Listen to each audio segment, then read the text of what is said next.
अभिमन्यु के पुत्र राजा परीक्षित थे। राजा परीक्षित के बाद उनके पुत्र जन्मेजय राजा बने। एक दिन जन्मेजय वेदव्यास जी के पास बैठे थे। बातों ही बातों में जन्मेजय ने कुछ नाराजगी से वेदव्यास जी से कहा, जहां आप समर्थ थे, भगवान श्री कृष्ण थे, भीष्म पितामह थे, गुरु द्रोणाचार्य, कुलगुरु कृपाचार्य जी, धर्मराज युधिष्ठिर जैसे महान लोग उपस्थित थे, फिर भी आप महाभारत के युद्ध को होने से नहीं रोक पाए और देखते देखते अपार जनधन की हानि हो गई। यदि मैं उस समय रहा होता तो अपने पुरुषार्थ से इस विनाश को होने से बचा लेता। अहंकार से भरे जन्मेजय के शब्द सुनकर भी व्यास जी शांत रहे और उन्होंने कहा, पुत्र अपने पूर्वजों की क्षमता पर शंका न करो।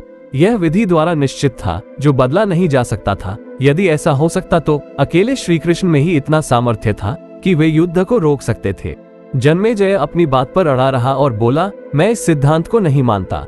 आप तो भविष्यवक्ता है, मेरे जीवन की होने वाली किसी होनी को बताइए, मैं उसे रोककर प्रमाणित कर दूंगा कि विधि का विधान निश्चित नहीं होता। व्यास जी ने कहा, पुत्र यदि तू यही चाहता है तो सुन। कुछ वर्ष बाद तू काले घोड़े पर बैठकर शिकार करने जाएगा, दक्षिण दिशा में समुद्र तट पर पहुंचेगा।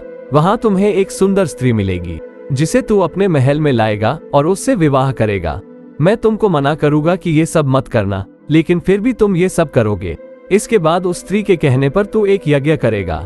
मैं तुमको आज ही सचेत कर रहा हूँ कि उस यज्ञ को तुम वृद्ध ब्राह्मणों से ही कराना, लेकिन वो यज्ञ तुम युवा ब्राह्मणों से कराओगे। और जन्मेजय ने हंसते हुए व्यास जी की बात काटते हुए कहा कि मैं आज के बाद काले घोड़े पर ही नहीं बैठूंगा तो ये सब घटनाएं घटित ही नहीं होगी। व्यास जी ने कहा कि ये सब होगा और अभी आगे की सुन। उस यज्ञ में एक ऐसी घटना घटित होगी कि तुम उस स्त्री के कहने पर उन युवा ब्राह्मणों को प्राण दंड दोगे, जिससे तुझे ब्रह्म हत्या का पाप लगेगा और तुझे कुष्ठ रोग होगा और वही तेरी मृत्यु का कारण बनेगा। इस घटनाक्रम को रोक सको तो रोक लो। वेदव्यास जी की बात सुनकर जन्मेजय ने सावधानीवश शिकार पर जाना ही छोड़ दिया, परंतु जब होनी का समय आया तो उसे शिकार पर जाने की प्रबल इच्छा हुई। उसने सोचा कि काला घोड़ा नहीं लूंगा, पर उस दिन उसे अस्तबल में काला घोड़ा ही मिला। तब उसने सोचा कि मैं दक्षिण दिशा में नहीं जाऊंगा, परंतु घोड़ा अनियंत्रित होकर दक्षिण दिशा की ओर गया और समुद्र तट पर पहुंचा। वहां पर उसने एक सुंदर स्त्री को देखा और उस पर मोहित हुआ।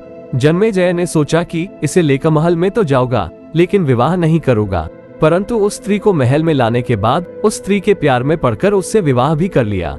फिर रानी के कहने से जन्मेजय द्वारा यज्ञ भी किया गया। उस यज्ञ में युवा ब्राह्मण ही रखे गए। किसी बात पर युवा ब्राह्मण रानी पर हंसने लगे। रानी क्रोधित हो गई और रानी के कहने पर राजा जन्मेजय ने उन्हें प्राण दंड की सजा दे दी, जिसके फलस्वरूप उसे कोढ़ हो गया। अब जन्मेजय घबरा गया और तुरंत व्यास जी के पास पहुंचा और उनसे जीवन बचाने के लिए प्रार्थना करने लगा।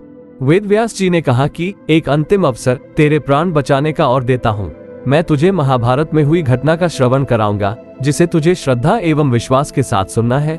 इससे तेरा कोढ़ मिटता जाएगा, परंतु यदि किसी भी प्रसंग पर तूने अविश्वास किया तो मैं महाभारत का प्रसंग रोक दूंगा और फिर मैं भी तेरा जीवन नहीं बचा पाऊंगा।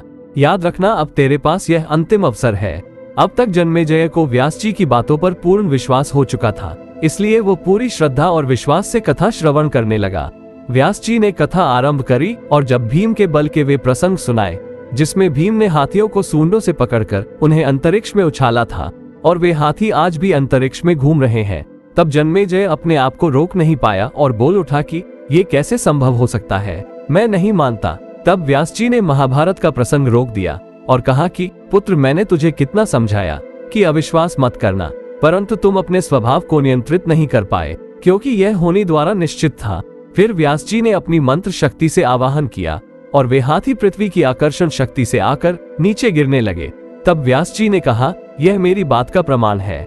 जितनी मात्रा में जन्मेजय ने श्रद्धा विश्वास से कथा श्रवण की, उतनी मात्रा में वह उस कुष्ठ रोग से मुक्त हुआ, परंतु एक बिंदु रह गया और वही उसकी मृत्यु का कारण बना। पहले बनता है भाग्य, फिर बनते हैं शरीर। कर्म हमारे हाथ में है, लेकिन उसका फल हमारे हाथों में नहीं है। गीता के 11वें अध्याय के 33वें श्लोक में श्री कृष्ण अर्जुन से कहते हैं, उठ खड़ा हो और अपने कार्य द्वारा यश प्राप्त कर। ये सब तो मेरे द्वारा पहले ही मारे जा चुके हैं, तू तो केवल निमित्त बना है। होनी को टाला नहीं जा सकता, लेकिन पुण्य कर्म व ईश्वर नाम जाप से होनी के प्रभाव को कम अवश्य किया जा सकता है। अर्थात रोग तो आएंगे, परंतु पीड़ा अधिक नहीं होगी।